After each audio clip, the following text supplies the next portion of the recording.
You have the right to fight. This game lets you write and fight. More fighting than writing, but the writers normally write. Anyways, so there are a lot of famous writers of all time that are in these arenas inspired by the writers and their works.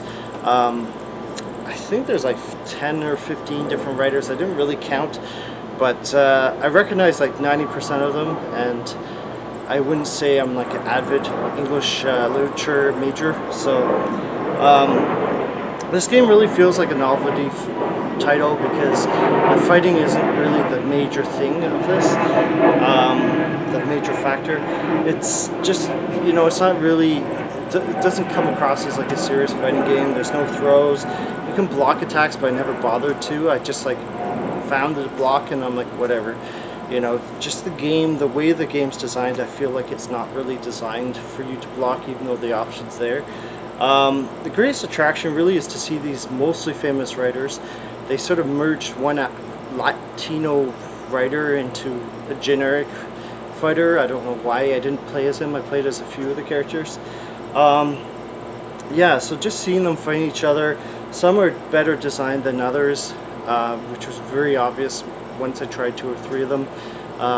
So the quality dipped. But the concept's fresh. I find H.P. Lovecraft, like there's certain characters that are designed better than others. His specialty is he takes you to this other world, sort of like full of slug enemies and sort of a weird place. It's kind of like Half-Life. It takes you into the other world, other dimension in Half-Life. So it's kind of like that.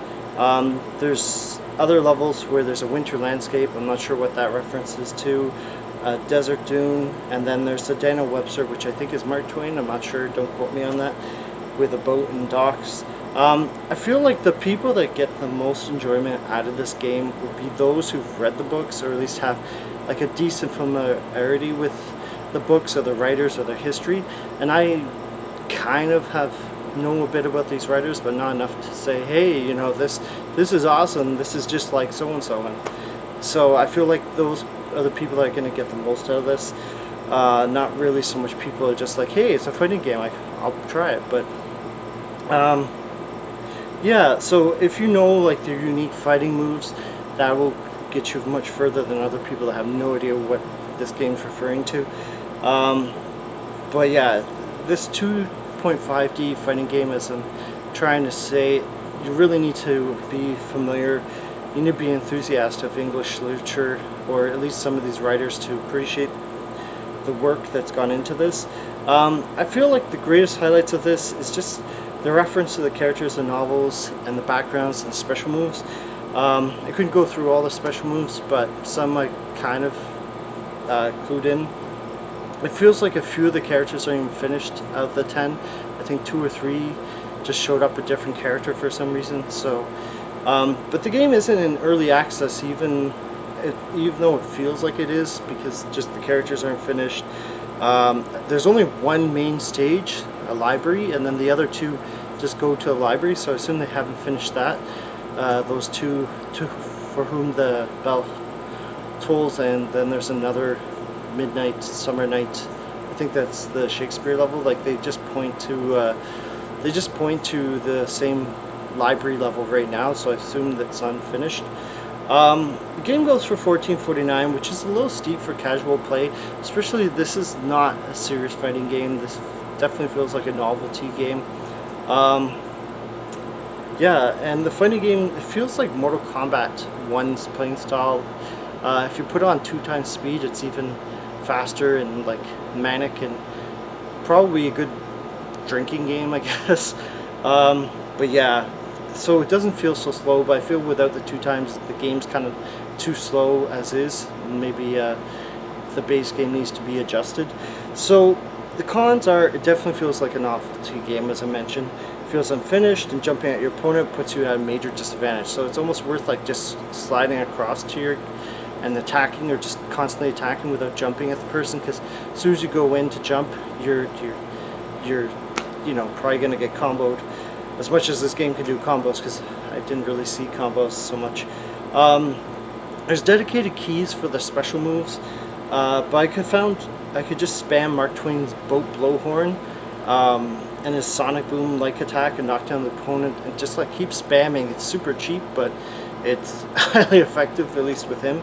Um, I just feel like it would be better to allow specials to be marked on the controller. I don't think it's possible.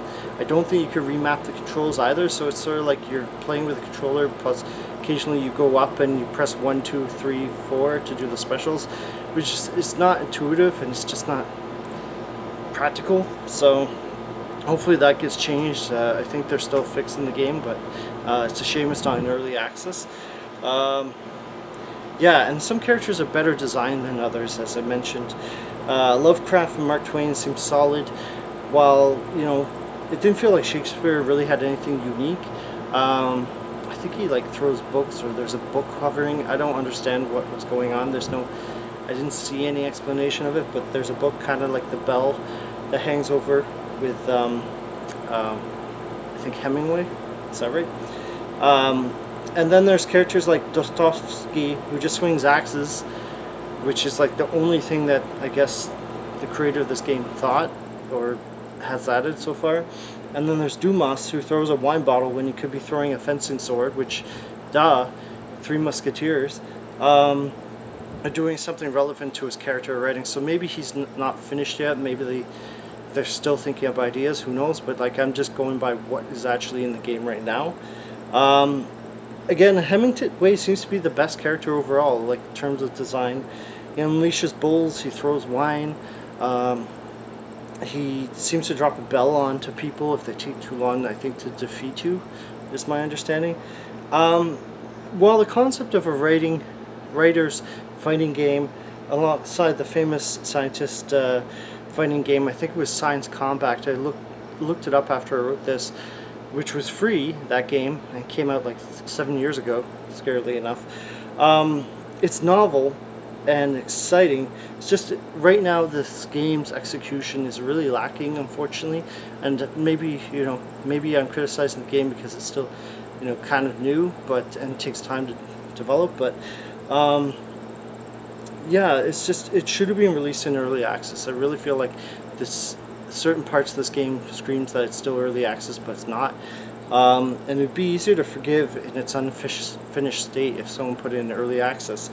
Yeah, it feels like the creator of this game saw the fresh fighting game Science Combat, which I mentioned and we reviewed years ago, and decided to make their own version of 3D with writers.